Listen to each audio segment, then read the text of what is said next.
Merci de prendre le rendez-vous de l'information sur ESAE TV. Mesdames, Messieurs, bonsoir et bienvenue dans cette édition des JT dont voici le sommet. En visite de travail au Brésil, le chef d'État béninois Patrice Talon a été reçu en audience par son homologue brésilien le jeudi 26 juin 2025. Un tête-à-tête au cours duquel les deux personnalités ont échangé autour de plusieurs sujets. Les détails dans ce 19h. Ouverte le 27 février 2025, la Haute Autorité de l'Audiovisuel et de la Communication ACT Mandatus a achevé les travaux de sa première session ordinaire au titre de l'année 2025. Le point de la cérémonie de clôture dans cette édition. Les forces spéciales béninoises intensifient leur lutte contre le terrorisme avec succès. Deux opérations récentes ont permis de démanteler des bases terroristes et de neutraliser plusieurs individus armés. Plus de détails dans ce journal.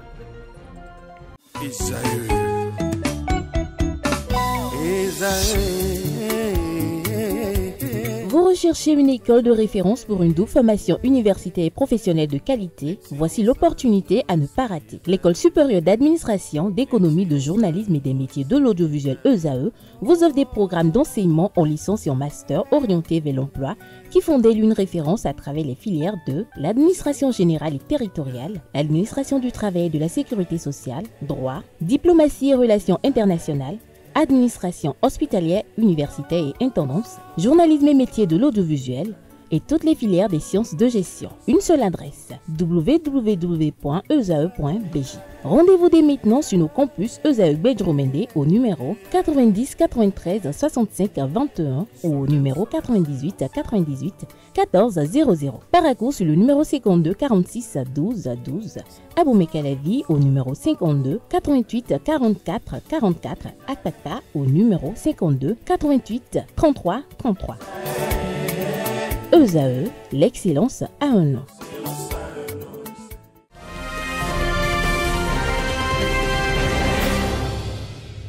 À nouveau, bonsoir. Merci de nous recevoir chez vous. Accompagné d'une forte délégation, le président Patrice Talon a été accueilli par l'ambassadeur Clélio Nivaldo Cripa, directeur du département Moyen-Orient au ministère brésilien des Affaires étrangères, ainsi que par l'ambassadeur béninois au Brésil, Boniface Vignon. Cette visite s'inscrit dans un contexte de rapprochement diplomatique et économique visant à dynamiser une coopération déjà bien établie dans des domaines aussi variés que l'agriculture, la formation technique, les échanges culturels et le commerce et le terrorisme. Plus de détails dans cette capsule vidéo. Dans l'après-midi de ce mardi, le président Patrice Talon a foulé le sol brésilien. Il a été accueilli par l'ambassadeur Clélio Nivaldo Cripa Filho, directeur du département Moyen-Orient, assurant l'intérim de son collègue, directeur de l'Afrique et du Moyen-Orient, et de M. Boniface Vignon, ambassadeur du Bénin, près le Brésil.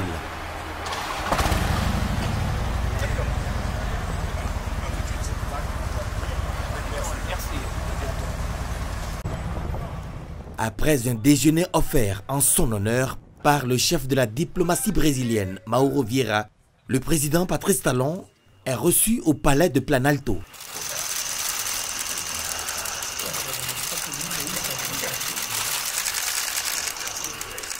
Il s'est entretenu d'abord en tête-à-tête avec Luiz Inácio Lula da Silva, le président de la République fédérative du Brésil, avant une réunion élargie.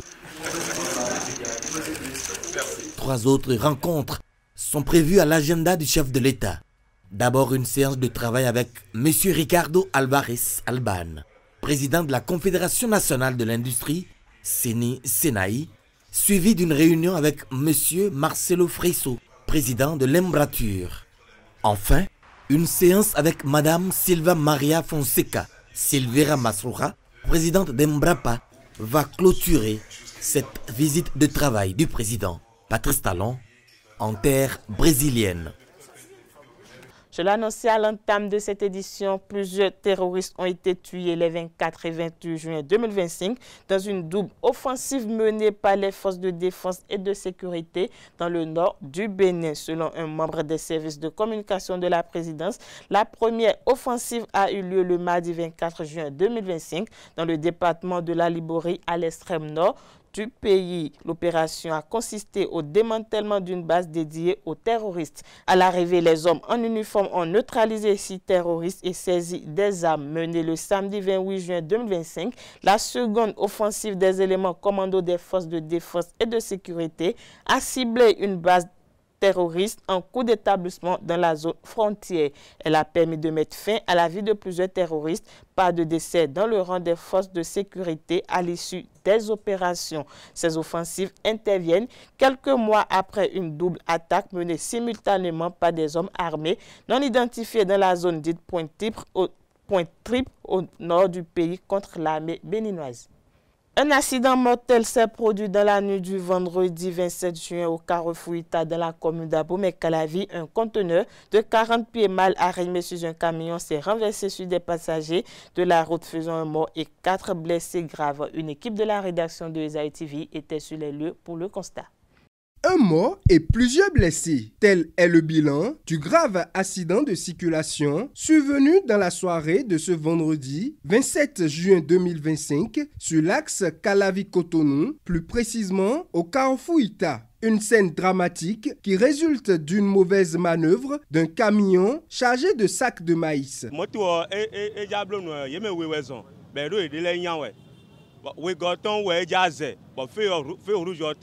Bon, mais noté, tenu no mais ton renoué et do mina ka flenji yo e wa ba flen encore moto pe vi le nous quand on ben so moto pe vi bo mina dévier déjà dévier moto pe vi a faut on fait boire 4 to a bo roger te renoué ka de roger pe to de le support bo te le fait mais keketi be je le ron mais de le tin bo ye me ma ron ale we e wa lo shoku yi we mais de do pe to ku support mais de ku support mais de l'aigle ou même quelque chose ou quoi mais le poids ben nous qu'à vous bédé bon et c'est ben dit nous nous mais den do mun se mer ko mi je fine e do mi je mi supporta na se ne ko mi hon ko na kon gudo e o ka mi ko dévier bo jawe nde ze musique ka je ma ko pete ko kere to ndo kwa ma uta bo mi do hon mi je ki no si ke ga ni ko client che ko bi wa client che ble u da fo. Un accident de circulation qui a connu une réaction prompte des autorités au plus haut niveau de l'État. Je traversais le carrefour quand j'ai été alerté de la situation. Donc la réaction a été immédiate. Comme d'habitude, aussitôt les sapeurs-pompiers se sont déployés sur les lieux, puisqu'il y avait déjà un début d'incendie qu'ils ont pu maîtriser et leur véhicule de transport médicalisé également était là. Et les ambulances de Calavi et le SAMU ont été aussitôt mobilisées. Et cela a permis de récupérer dans la foulée les 5 blessés que nous avions, dont 3 ont été transportés à Ménotin et 2 au CNHU. Malheureusement, le couple qui est arrivé au CNHU, à leur admission, la femme malheureusement était déjà décédée. Donc le mari est au soin actuellement, on est en train de faire le nécessaire pour que sa vie soit sauvée. Et sur Ménotin, nous avons 2 blessés dont l'état est stable, mais un blessé dont l'état est suffisamment grave, qui est polytraumatisé, que nous avons transféré vers le CNHU. Et les soins adéquats également lui sont prodigués. Comme d'habitude dans cette situation, le gouvernement ne réfléchit pas et agit promptement de façon à prendre en charge sans aucun frais les victimes. Ça va être plus de vigilance désormais, ça va être plus de surveillance, ça va être plus de sanctions et d'informations, plus de balisage pour informer, mais ça va être également beaucoup plus de sanctions vis-à-vis des conducteurs indélicats, des propriétaires qui ne respectent pas les règles, le code de la route. C'est pour ça que nous sommes descendus. Le ministre de la Santé est là. On a dû transporter rapidement les quelques blessés sur les centres hospitaliers. Nous en avons perdu un, malheureusement. On espère qu'à cette étape-ci, les dégâts vont être limités à ça. Cet accident de circulation alerte les citoyens à plus de prudence sur la route. Les autorités s'engagent à prendre les mesures nécessaires pour éviter ces cas dramatiques. Suivant à présent au micro de nos équipes de reporters quelques témoins qui étaient sur le lieu du drame qui ont livré leur témoignage au moment de l'incident. Bon, je suis l'office, et moto gossi Calavi potasse donc. Les gars Calavi potasse donc et do alioté. Bon, et d'alioté mais a dit que et so ba jessin de là. Et d'ailleurs dindi ouais. Donc les doté bon moto da lui go dans yo, et do mina flingi yo gré.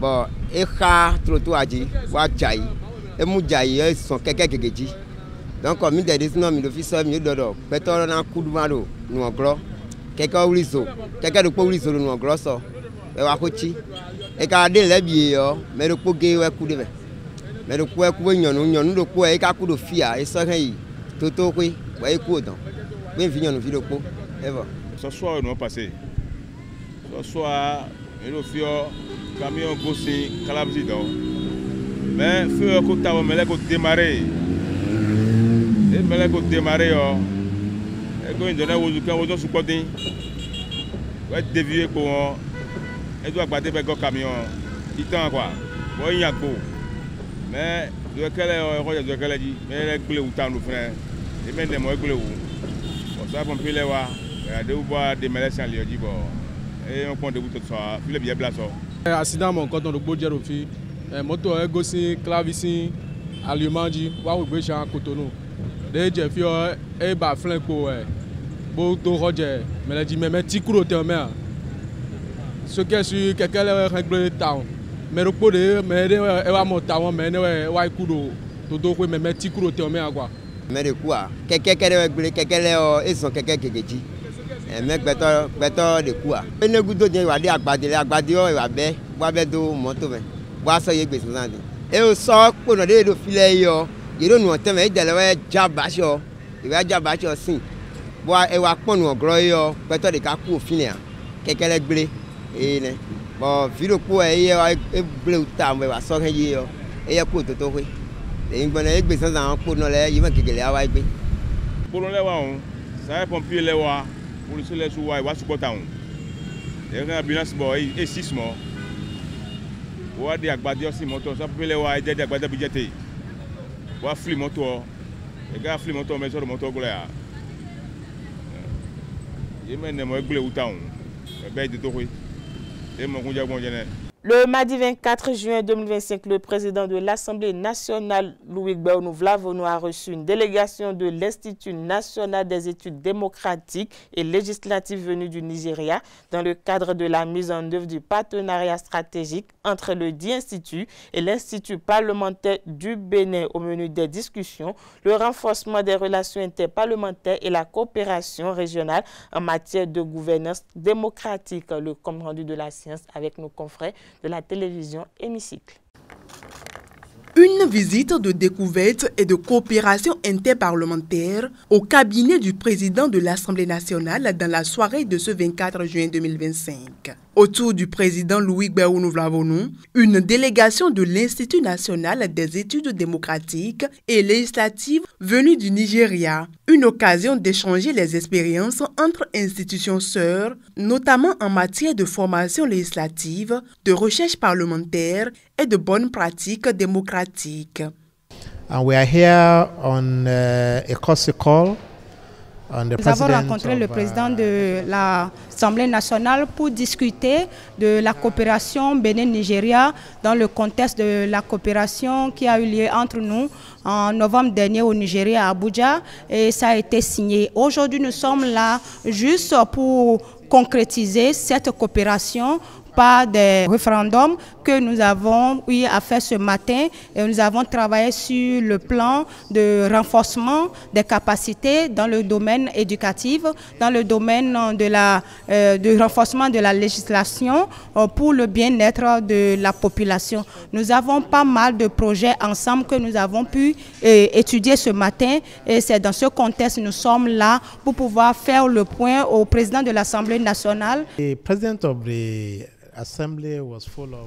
président de l'Assemblée nationale était tellement content pour cette coopération et il nous a motivés à continuer dans le sens de la coopération parce que nous avons tellement de choses en commun. Il n'y a pas de barrière entre le Bénin et le Nigeria. C'est une rencontre qui s'inscrit dans le cadre de la mise en œuvre du partenariat stratégique entre l'Institut national des études démocratiques et législatives du Nigeria et l'Institut parlementaire du Bénin IPAB que l'Assemblée nationale du Bénin accueille depuis ce lundi 23 juin 2025. Un partenariat formalisé par la signature d'un mémorandum d'entente le 5 novembre 2024 à Abuja. Restons toujours au Parlement béninois, l'atelier de mise en œuvre du mémorandum d'entente entre l'Institut parlementaire du Bénin et le National Institute for Legislative in Democracy Study du Nigeria s'est tenu le mardi 24 juin 2025 dans un complexe hôtelier à Cotonou. La cérémonie d'ouverture a connu la présence du premier vice-président de l'Assemblée nationale, l'honorable Barthélémy Kassa, du directeur adjoint du cabinet du président de l'Assemblée nationale ainsi que du secrétaire général administratif adjoint de l'institution. Le point de la science avec nos confrères de la télévision Hémicycle. L'Institut parlementaire du Bénin franchit une nouvelle étape dans sa coopération avec le NILS du Nigeria. Ce mardi 24 juin 2025, l'atelier de mise en œuvre du mémorandum d'entente entre les deux institutions parlementaires se tient à Cotonou. Une coopération bâtie sur un travail de longue haleine, comme le souligne le directeur adjoint de l'IPAB dans son mot de bienvenue. C'est un grand événement qui constitue l'aboutissement d'un travail collectif considérable entrepris depuis janvier 2025 quand le Conseil d'orientation de l'Institut parlementaire du Bénin a recommandé, lors de l'adoption de son plan de travail annuel, une mise en œuvre efficiente et sans délai du mémorandum d'entente entre les deux instituts signé le 5 novembre 2024 à Abuja, au Nigeria. Le mémorandum d'entente entre l'IPAB et le NILS, objet de la présente visite de travail du NILS au Bénin, vise à accompagner nos parlements dans la recherche parlementaire, la formation et le renforcement des capacités et à collaborer sur des projets d'études qui renforcent la démocratie et la bonne gouvernance. Prenant la parole à son tour, le directeur du NILS salue les avancées de cette coopération interparlementaire et insiste sur l'importance du partage d'expériences au-delà du plan d'action initial. En ouvrant les travaux, le premier vice-président de l'Assemblée nationale, l'honorable Barthélémy Kassa, transmet les salutations du président Loïc Béounou-Vlavonou et exprime sa satisfaction face à l'intérêt manifesté par la délégation nigériane. Il souhaite que ce partenariat gagne en dynamisme dans le but de faire rayonner la diplomatie parlementaire entre les deux pays. En guise de rappel, le mardi 5 novembre 2024, à l'occasion de la signature du mémorandum d'entente entre l'IPAB et le NILS, à Abuja, j'appelais à la mobilisation dans les meilleurs délais de toutes les parties prenantes pour une mise en place rapide des mécanismes d'opérationnalisation des programmes et projets pouvant rendre plus visible et plus dynamique le partenariat entre les deux institutions. Mieux, l'analyse des dispositions de ce mémorandum d'entente avait montré que, bien qu'ayant été hissé au rang des outils stratégiques de définition et d'élaboration du plan de travail annuel de l'IPAB, il manquait la prise en compte des activités programmatiques conjointement déterminées et qui concourent à un renforcement pertinent des missions de notre institut pour s'imposer comme un instrument au service de la recherche parlementaire et du renforcement des capacités dans la sous-région. À cet effet, il me paraît judicieux, et je suis convaincu, qu'au regard du grand impact sociopolitique qui découle de la marche vers la mobilisation des compétences et des ressources devant aider à impacter durablement les activités de l'Institut parlementaire du Bénin et par ricochet celle de l'Assemblée nationale du Bénin, les mécanismes de mise en œuvre du protocole d'accord avec l'Institut des études législatives démocratiques constituent un accompagnement approprié, pertinent et efficient des activités en cours de programmation pour les 3 prochaines années par nos 2 instituts. Au cours de l'atelier, les participants suivront 3 communications thématiques avant de procéder à l'étude, à l'adoption et à la signature du plan de travail triennal conjoint IPAB-NILS. Ouverte le 27 février 2025, conformément aux dispositions de l'article 94 de son règlement intérieur, la première session ordinaire de l'année 2025 de la Haute Autorité de la et de la communication du Bénin, CT Mandatu, a clôturé ses travaux durant 4 mois d'intenses activités. Le président de la HAC, Edouard Loko, et l'ensemble des conseillers ont étudié plusieurs dossiers relatifs notamment à la régulation des médias, l'état des lieux de la situation des cartes de presse destinées aux professionnels des médias. Plus de détails dans cet élément signé par nos confrères de la télévision nationale.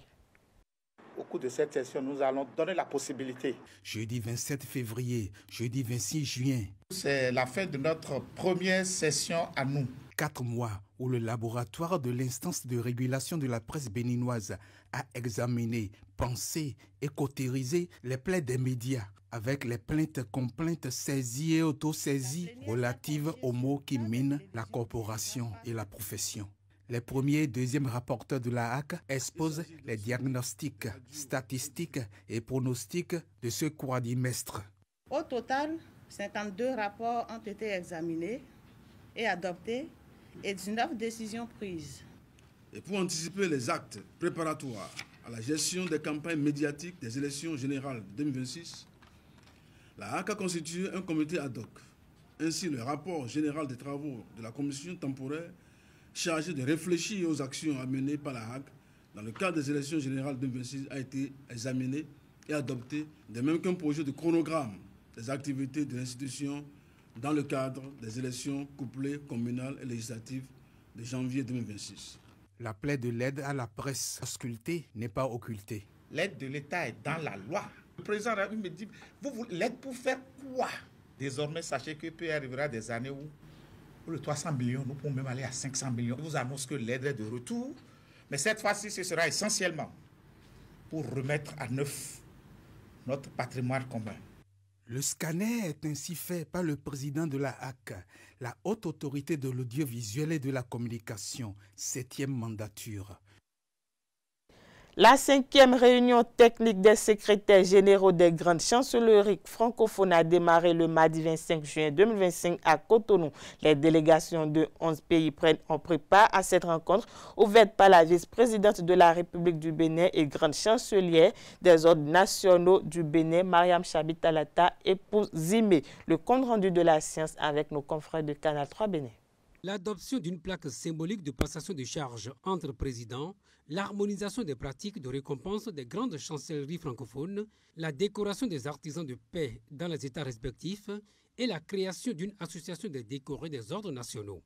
Voilà quelques-unes des recommandations adoptées par les grandes chancelleries en 2024 et qui constitueront les grands axes des travaux de cette 5e réunion technique des secrétaires généraux de la Conférence internationale des grandes chancelleries francophones à Cotonou.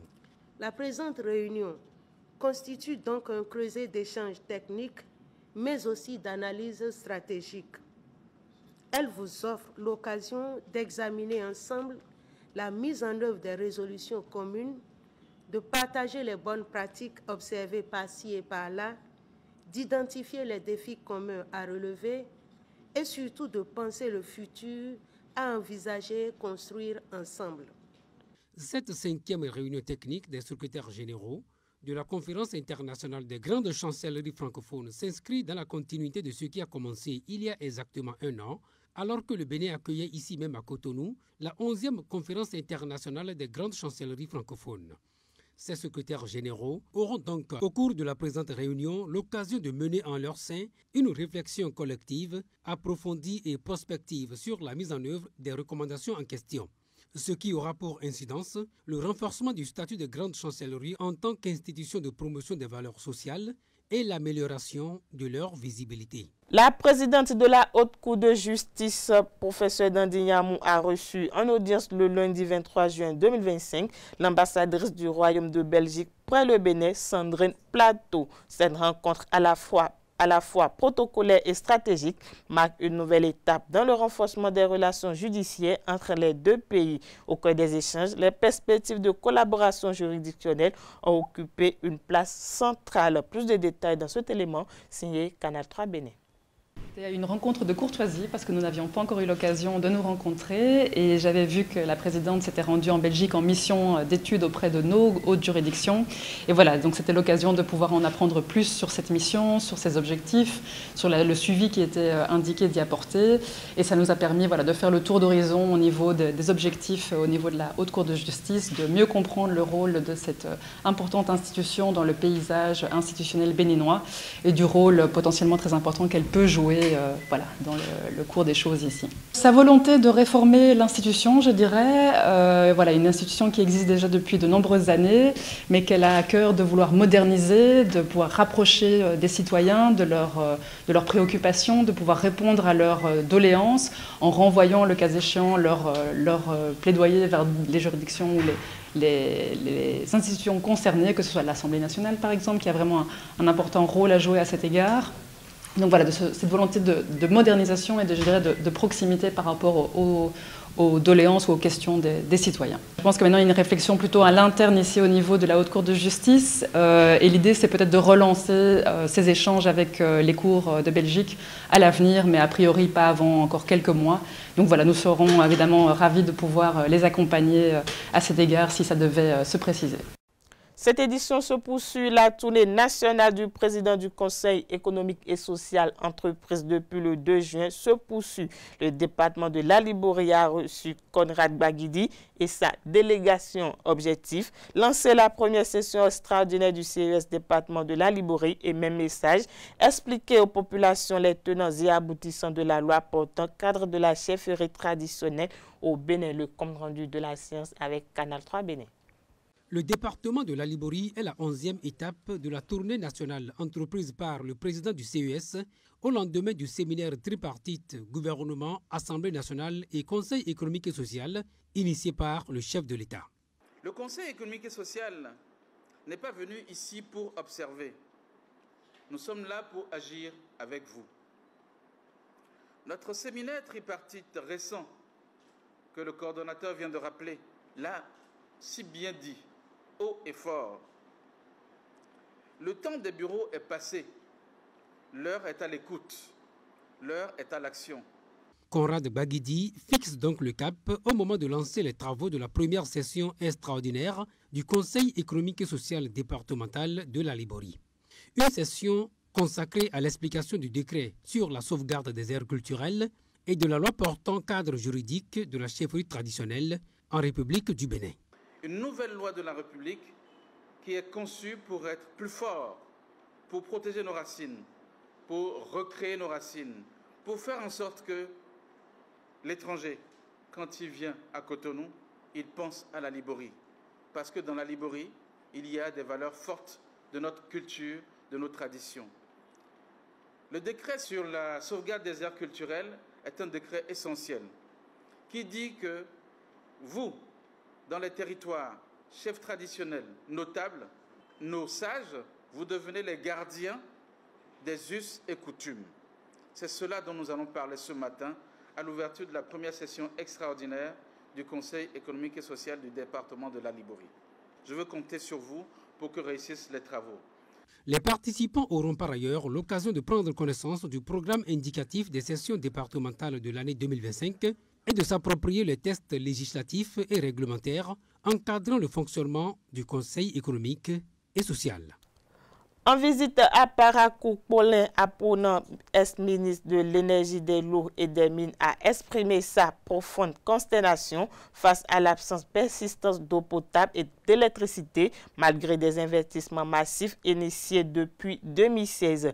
Il s'est élevé contre ce qu'il qualifie de siphonnage de dizaines de milliards de francs CFA, dénonçant une gestion opaque et irresponsable du budget public. Un discours qui suscite des commentaires au sein de l'opinion publique et de la classe politique et sur lequel Bertin Corvi, acteur politique et membre du parti politique Bloc républicain, s'est exprimé lors d'une conférence de presse. Suivons-le au micro d'une équipe de la rédaction de Isaïe Télévision. Je ne suis pas ici pour défendre le ministre Apona. Mais je voudrais que nous mettions les choses dans leur contexte. Le ministre Apona est d'abord un auditeur. Et quand un président de la République change un ministre et il envoie un auditeur à peine 2 ans de la fin du mandat, et surtout un ministre qui a fait 7 ans au même poste, vous devez soupçonner que c'est pour faire de l'audit. Il n'y a pas de secret à cela. Donc certainement, le ministre Akpona a fait de l'audit. Est-ce que c'est à Boundaro qu'il fallait donner les résultats de son audit? Ça, c'est un autre débat. Et je le trouve, moi, je trouve que c'est un débat décalé. Ce n'est pas le lieu.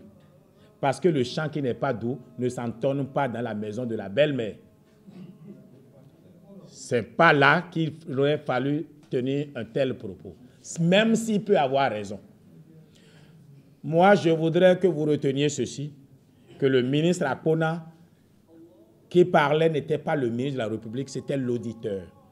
Et quand vous voyez effectivement qu'en plein Parakou, il n'y a pas d'électricité, qui ne serait pas choqué? Moi, je suis choqué. Donc le ministre, en tant que citoyen, a été choqué. Il s'est exprimé, oubliant qu'il est aussi ministre de la République.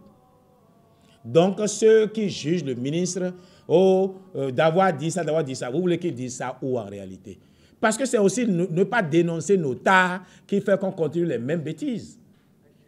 Maintenant, le ministre, et là je lui reproche ça, j'ai été quand même conseiller de Obiangema Mbazogo, et chez nous en Guinée équatoriale, un ministre qui est entré ne donne pas d'opinion sur son prédécesseur. C'est au chef de l'État qui doit amener ce qu'il a, et c'est au chef de l'État de faire cela. Mais ceci étant dit, on se connaît ici.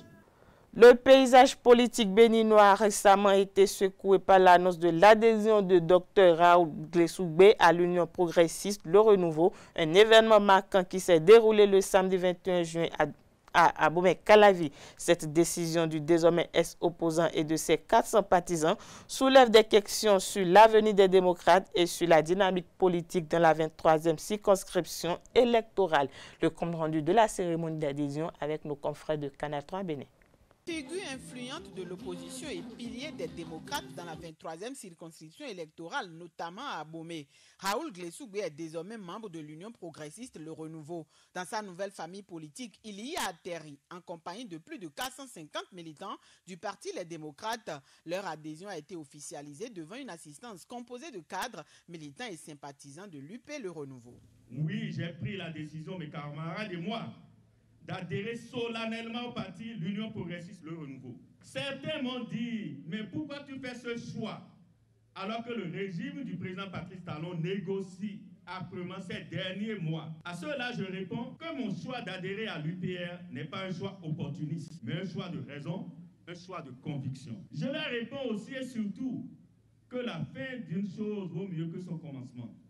Vous avez compris que ce qui nous rassemble est de loin plus important que les clivages idéologiques. Votre adhésion témoigne de votre volonté de participer activement à la construction d'un Bénin révélé et prospère, gage d'un bien-être pour chaque Béninois. Pour plusieurs intervenants, le ralliement du nouveau progressiste et de ses alliés est une aubaine. Elle vient non seulement renforcer le poids du parti du Baobab dans la région, mais aussi attirer d'autres membres de l'opposition. Cette arrivée traduit aussi l'ouverture, l'esprit de rassemblement et de crédibilité qui caractérise l'Union progressiste Le Renouveau.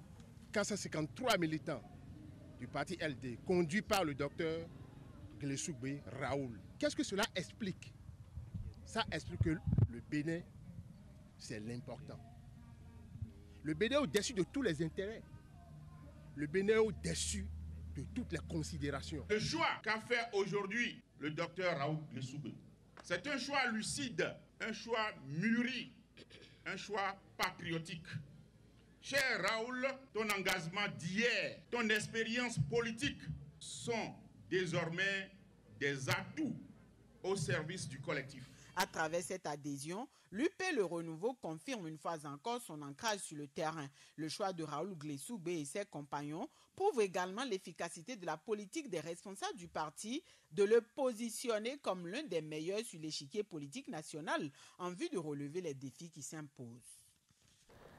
Parlons reddition de comptes à présent. La mairie de Cotonou a organisé une séance de reddition de comptes à l'intention des habitants du 13e arrondissement. Cette séance vise à informer la population sur la gestion municipale et les réalisations dans cet arrondissement spécifique.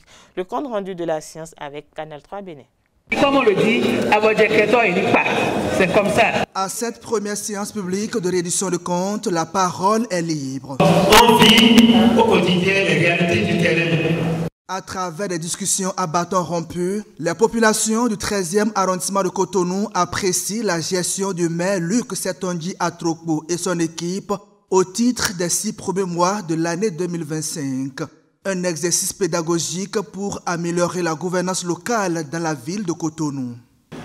C'est donc un moment important de concertation, de partage pour trouver les meilleures solutions possibles aux questions de gouvernance et de développement de la commune. C'est pourquoi je voudrais exprimer solennellement ma profonde gratitude à tous ceux qui ont contribué à la préparation et à l'organisation de cette séance, d'une part, et à vous, chère population, qui êtes présents d'autre part. La démarche de reddition de comptes répond aux principes de transparence et de bonne gouvernance. Les réalisations présentées prennent en compte les questions d'hygiène et d'assainissement urbain, les infrastructures d'assainissement, les toilettes publiques dans les écoles, leur entretien, le suivi et les mesures de sauvegarde, sans oublier l'opérationnalisation de e-services pour la modernisation du fonctionnement de la mairie de Cotonou. La Charte nationale de reddition de comptes au niveau des collectivités locales, qui encadre l'exercice auquel nous nous livrons aujourd'hui, précise très clairement dans les articles 7 et 10 que la reddition de comptes doit concerner l'ensemble des domaines de compétences des communes et s'effectuer de manière sectorielle pour plus de clarté et d'efficacité. C'est dans cette dynamique que nous avons accueilli favorablement la proposition du cadre de concertation pour une participation citoyenne inclusive. Le bilan sommaire présenté a été apprécié par les populations. Des doléances ont été également formulées pour plus d'impact des actions de la mairie dans les différents quartiers du 13e arrondissement de Cotonou. Le mercredi 11 juin 2025 marque le lancement de la première... Le mercredi 11 juin 2025 a été marqué par le lancement de la première session de la commission thématique formation et renforcement des capacités de l'Association nationale des communes du Bénin ANCB au titre de l'année en cours. Pendant 2 jours, cette session placée sous le thème « Gestion des archives à l'aide de la réforme structurelle du secteur de la décentralisation » a réuni des acteurs clés pour une réflexion approfondie. L'objectif était d'initier un dialogue constructif et formuler des propositions concrètes pour améliorer durablement la gestion des archives au sein de nos mairies. Canal 3 Bénin pour le reportage. Gestion approximative des archives administratives au niveau des collectivités territoriales. Le problème se pose avec acuité et il est au cœur des échanges de cette rencontre initiée par l'Association nationale des communes du Bénin ANCB. Le rendez-vous offre aux participants le cadre idéal en vue de réfléchir et de formuler des propositions concrètes pouvant permettre d'améliorer durablement la gestion des archives au sein des mairies. L'un des plus préoccupants est sans doute la gestion encore approximative des archives administratives, pourtant essentielles, qui se détériorent souvent, faute de prise en charge adéquate. Ce défi de structuration constitue un frein réel à l'efficacité de nos administrations communales. L'importance d'une bonne gestion documentaire ne se démontre que trop bien lors de l'annonce d'un audit. Ces situations malheureuses, fréquentes, nuisent aussi bien à la transparence qu'à la cohésion du travail entre collaborateurs. Première des assises de la commission thématique formation et renforcement des capacités Fourincap de la Fertière des communes, la session a réuni des maires et secrétaires exécutifs, représentants de ministères et autres. Pendant 2 jours, plusieurs communications ont été présentées. Elles ont été suivies de divers travaux en groupe. Nous avons essayé de faire appréhender à l'assistance le concept même d'archives et leur intérêt dans le traitement, la conservation et la gestion pour le futur. Comme je l'indiquais, c'est la mémoire de l'administration, il faut pouvoir la conserver pour pouvoir prendre les bonnes décisions. Sans conserver la mémoire de l'administration, nous sommes voués à la perte. Et donc, les participants ont été renforcés. Ils ont compris dès maintenant l'intérêt qu'il y avait à mieux conserver les archives, surtout au plan administratif. Ils ont compris la notion même d'archives, qu'est-ce qu'on entend par archives, et désormais ils sont aguerris pour faire bouger les lignes au niveau des collectivités locales. Les échanges voulus, ouverts et constructifs par l'ANCB ont également été orientés vers l'élaboration d'un plaidoyer solide et cohérent pour une réforme organisationnelle bénéfique à l'ensemble des collectivités. Le contre-amiral Fernand Arroyo, préfet maritime du Bénin, a officialisé un partenariat stratégique de 3 ans avec l'Institut de sécurité maritime interrégional lors d'une cérémonie tenue à Cotonou le 26 juin 2025. Cette convention vise à renforcer l'éducation et la formation des personnels de la marine béninoise ainsi que des institutions impliquées dans l'action de l'État en mer. Le point de la signature de partenariat avec nos confrères de Canal 3 Bénin. L'acte officialise désormais le partenariat qui existe entre la préfecture maritime du Bénin et l'Institut de sécurité maritime interrégional d'Abidjan en Côte d'Ivoire. La signature d'une convention pour outiller les cadres civils et militaires béninois en droit et en sécurité maritime, exerçant dans les organisations de l'action de l'État en mer. Monsieur le contre-amiral préfet maritime, en suscitant la signature de cette convention de partenariat, vous contribuez certes à consolider le statut de l'ARSTM et de l'ISMI en tant que centre d'excellence de formation en matière maritime en Afrique, mais vous devenez surtout par ce fait un acteur clé de la vision gouvernementale de faire du Bénin un carrefour maritime de référence. Et je voudrais pour cela vous exprimer mes félicitations et vous traduire toute mon admiration et ma profonde gratitude. L'Académie régionale des sciences et techniques de la mer est l'institution en charge de la formation maritime, portuaire, logistique et industrielle, des questions de sûreté en mer et de pêche des 15 pays francophones de l'Afrique de l'Ouest et du Centre. La signature des documents permettra de renforcer le Bénin dans sa lutte contre la grande criminalité maritime dans le golfe de Guinée. Ce partenariat n'est pas seulement une formalité. Il exprime une volonté commune, celle de construire, dans le golfe de Guinée, une gouvernance maritime solide, résiliente et indépendante.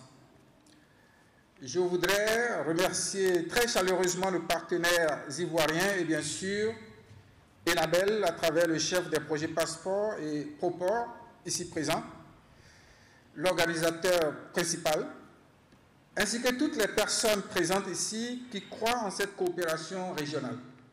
Créé en 2015, l'Institut de sécurité maritime interrégional d'Abidjan est une entité de l'Académie régionale des sciences et techniques de la mer en charge de la formation et du renforcement des capacités des personnels civils et militaires du golfe de Guinée. Le Bénin est membre du conseil d'administration de l'Académie. La convention a une durée de 3 ans renouvelable. Parlons assurance à présent, une nouvelle ère de sécurité financière et de prospérité s'ouvre à Sanlam, géant mondial des assurances. La société créée au Bénin depuis 2010 a signé une jointe venture avec Allianz, 3e assureur et le 8e gestionnaire d'actifs au monde.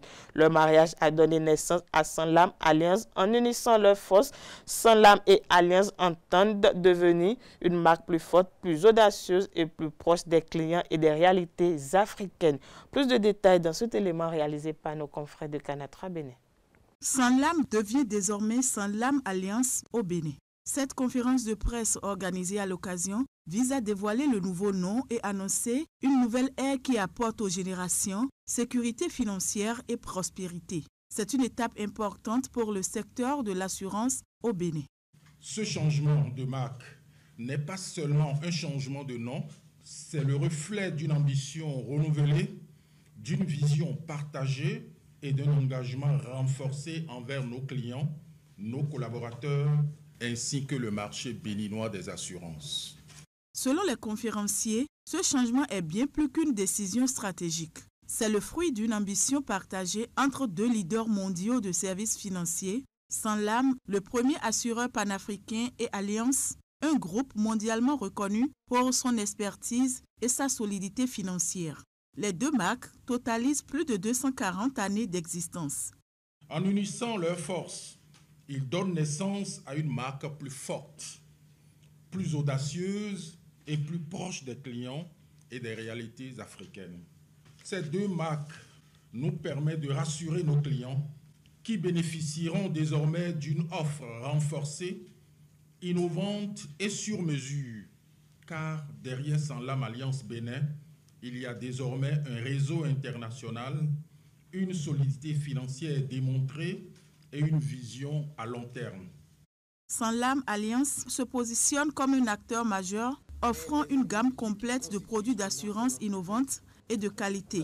Cette offre diversifiée répondra aux besoins variés des particuliers et des entreprises au Bénin, soutenant ainsi l'inclusion financière et le développement économique du pays. L'objectif, c'est vraiment en fait mettre le client au centre de toutes nos contraintes et de toutes nos préoccupations pour simplifier son parcours en termes de souscription. L'une des innovations au niveau du groupe, c'est qu'on a des produits aujourd'hui DC avec ce qu'on appelle cashback. L'éducation financière fait partie des axes que nous allons emprunter pour toucher largement. On ne peut toucher largement que si on fait de la digitalisation. Le marché de l'assurance au Bénin est en pleine croissance, avec une demande accrue de solutions personnalisées. Aujourd'hui, le groupe Sanlam Alliance est présent dans 27 pays africains, avec plus de 30 millions de clients et plus de 20 000 salariés. La ville de Cotonou a abrité du 24 au 25 juin dernier la 5e édition du Cyber Africa Forum ayant réuni décideurs, experts et innovateurs de l'univers numérique. Cette rencontre continentale a été une tribune de réflexion pour la protection des données des citoyens. Le compte rendu avec nos confrères de Canal 3 Bénin. Paris gagné pour l'équipe d'organisation du Cyber Africa Forum. Cette 5e édition a été voulue meilleure à toutes les précédentes. La mobilisation des acteurs étatiques et privés en donne la preuve avec la présence de l'ambassadeur des Émirats arabes unis au Bénin, du ministre ivoirien de la transition numérique ainsi que de son homologue du Congo en charge de l'économie numérique. Accueillir le Cyber Africa Forum à Cotonou est un moment fort donc pour nous, pour le Bénin, pour co-construire avec ces partenaires que vous êtes un avenir numérique plus sûr, plus éthique, plus inclusif. La résilience en matière de cybersécurité dans une Afrique dont la quasi-totalité des données se trouve à l'étranger occupe les esprits à ce rendez-vous. Nous sommes constamment soumis à des menaces, à des attaques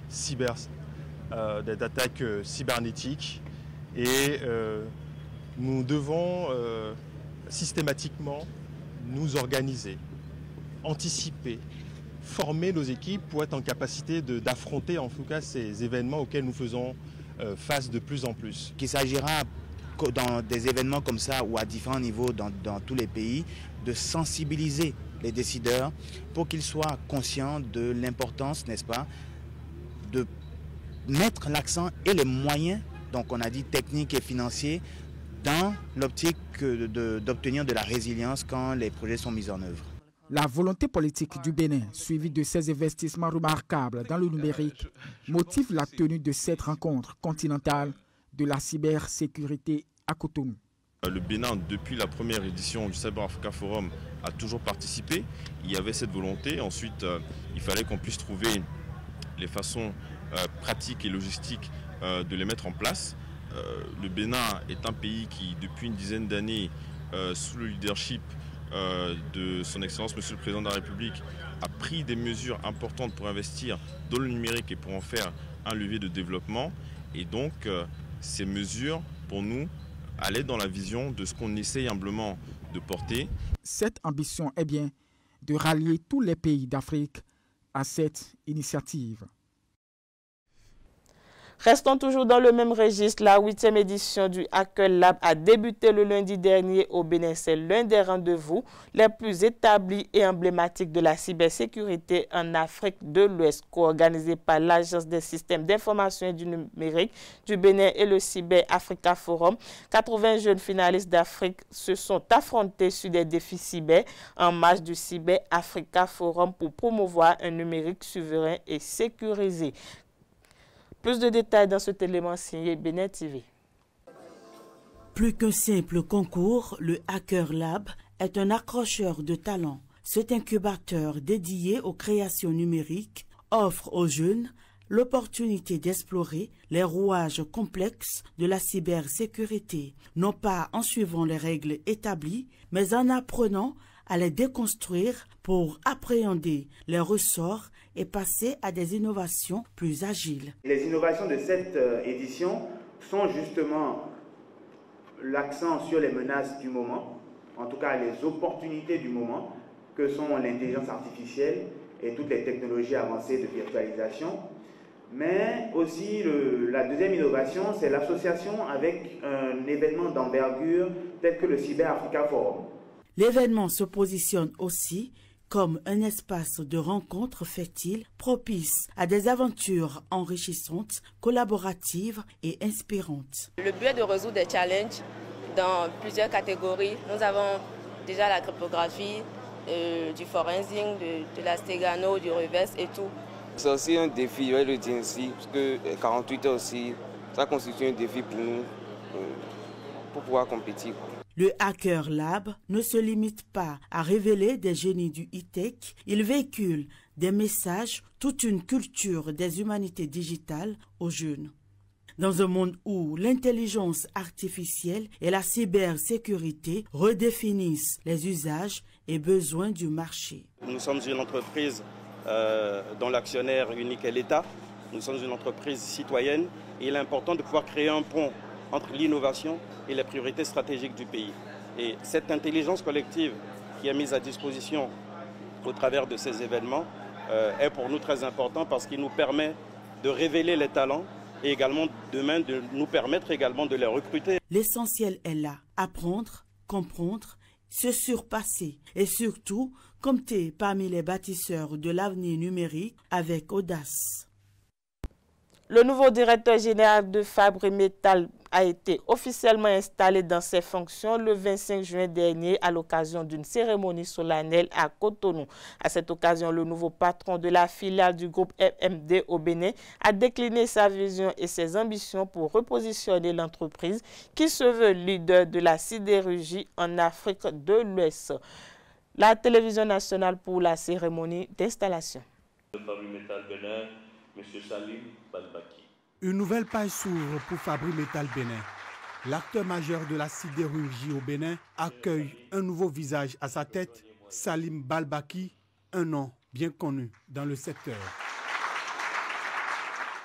Je suis honoré de prendre les rênes de cette entreprise et de bâtir avec vous son prochain chapitre. Plus de 30 ans d'expérience à son actif, un parcours forgé dans la rigueur, le développement industriel et l'innovation à grande échelle. Dans ses fonctions précédentes, il a su impulser une dynamique de croissance, production en hausse, diversification des produits, conquête de nouveaux marchés. M. Salim Balbaki arrive avec une solide expérience de près de 30 années dans notre secteur, avant de montrer ses compétences avérées lors de ses dernières expériences professionnelles. C'est un leader visionnaire doté d'une profonde connaissance du marché local et sous-régional et surtout d'une détermination sans faillite. Nous avons une confiance totale en ses capacités. L'avenir de Fabri-Metal Bénin est à l'image du pays dans lequel il évolue. Dynamique, rigoureux des normes et soucieux de fournir la meilleure qualité de produits et de services possible. Pour Duferco, travailler avec le groupe MMD Steel et Fabri-Metal Bénin, c'est s'assurer d'avoir un partenaire de choix qui pourra fournir un service et un acier solide et de qualité. Le nouveau responsable arrive avec une vision claire, portée par l'ambition de faire rayonner la production béninoise au-delà des frontières. Je suis conscient des défis, mais surtout des opportunités qui nous attendent dans un marché concurrentiel. Avec Salim Balbaki aux commandes, Fabri-Metal Bénin ne se contente plus de forger de l'acier. Elle façonne désormais son avenir avec une vision claire, du leadership et l'ambition de marquer durablement le paysage industriel africain. Le jeudi 27 juin dernier, les acteurs du projet basé sur l'amélioration de l'hygiène et de la sécurité sanitaire projet WASH se sont réunis en atelier de mi-parcours. Cette plénière qui s'est déroulée dans une salle de réunion de la place a permis d'évaluer l'évolution du projet et procéder à des réorientations. Le point dans ce reportage réalisé par Usaï Télévision. Amélioration de l'hygiène et de la sécurité sanitaire des aliments de rue au Bénin. C'est l'objectif visé par le projet WASH. Cette initiative ambitieuse se veut être un outil d'évaluation avec des preuves à l'appui. L'objectif à la fin, c'est que les consommateurs béninois aient des aliments de rue plus sûrs. Et l'hygiène autour des aliments de rue ne doit pas être considérée comme un luxe. Et ce n'est pas parce qu'on n'a pas de l'argent pour aller acheter dans un restaurant très équipé qu'on doit tomber malade parce qu'on mange les aliments de rue. Donc nous veillons à ce que tout le monde ait accès à un aliment sûr et sain. C'est je dirais, une plateforme multidisciplinaire, multi-acteurs, et nous nous réunissons pour orienter le projet vers l'atteinte des objectifs qui vont être utilisés pour, encore une fois, je me répète, améliorer la situation qui n'est pas du tout reluisante actuellement. Pour ces expériences, le projet a choisi des aliments de rue tels que le riz préparé avec de l'haricot, communément appelé atassi, la pâte et des fruits. À mi-parcours, 1 an et demi après le lancement, plusieurs constats ont été effectués. Quand on a évalué leurs pratiques d'hygiène, on s'est rendu compte qu'il y a suffisamment de pratiques que les acteurs mènent sur le terrain qui contaminent la qualité des aliments. Et au nom de ces pratiques, nous en avons plusieurs. Par exemple, je peux donner 2 exemples par exemple. Nous avons donc les bonnes dames qui prennent de l'argent, qui récupèrent de l'argent avec la main, et cette même main est utilisée pour préparer, pour vendre la nourriture sans qu'on les lave. Nous avons par exemple chez les transformateurs de viande grillée, les plats dans lesquels on coupe la viande n'est jamais lavé et on essuie seulement avec papier et puis on vend dedans pour le prochain client. Donc voilà quelques comportements que nous avons vus sur le terrain qui sont quand même alarmants. Les acteurs ne respectent pas strictement les bonnes pratiques d'hygiène au cours de la vente. Et il y a aussi un travail à faire au niveau des consommateurs, c'est-à-dire que les consommateurs aussi ne sont pas assez exigeants parce que sans consommateur, il ne peut pas avoir de vendeur. Je demanderai aux consommateurs d'être un peu plus vigilants et exigeant en termes de qualité, en termes d'hygiène, c'est-à-dire quand ils veulent acheter, qu'ils vérifient au moins l'hygiène autour du lieu de vente. Face à ces multiples constats, les participants réunis en groupe ont développé des idées pour une amélioration des différents plans d'action pour l'atteinte efficace des objectifs fixés. Cette initiative est très appréciée des différents acteurs impliqués. C'est une bonne initiative et tout ce que nous consommons dans la rue, surtout les viandes grillées, les fruits et légumes, manque d'hygiène. Et j'apprécie vraiment l'étude. C'est une étude haut de gamme, je vais dire. Et il le faut, surtout pour le Bénin, pour éviter certaines maladies. Nous tenons à leur dire félicitations, puisque en 1 an et demi, les résultats qui nous ont été présentés sont vraiment très appréciables. Voilà. Nous avons beaucoup apprécié le niveau atteint dans la mise en œuvre des activités. Le projet WASH se poursuit et va véritablement impacter la vie alimentaire au Bénin en particulier et en Afrique de l'Ouest en général. La campagne agricole 2025-2026 est ouverte. Elle a été officiellement lancée en présence des acteurs clés par le ministre de l'Agriculture, de l'Élevage et de la Pêche. Pour cette saison, les producteurs de Sinandé et de Bembereke sont galvanisés. Cela signifie qu'ils sont motivés et énergisés pour cette nouvelle saison. Le gouvernement a annoncé des mesures de soutien, notamment des subventions sur les intrants agricoles pour encourager la production. Les détails sur cet élément avec Canal 3 Bénin. Voilà, c'est tout pour cette édition. Merci de nous avoir suivis. Agréable soirée à tout un chacun.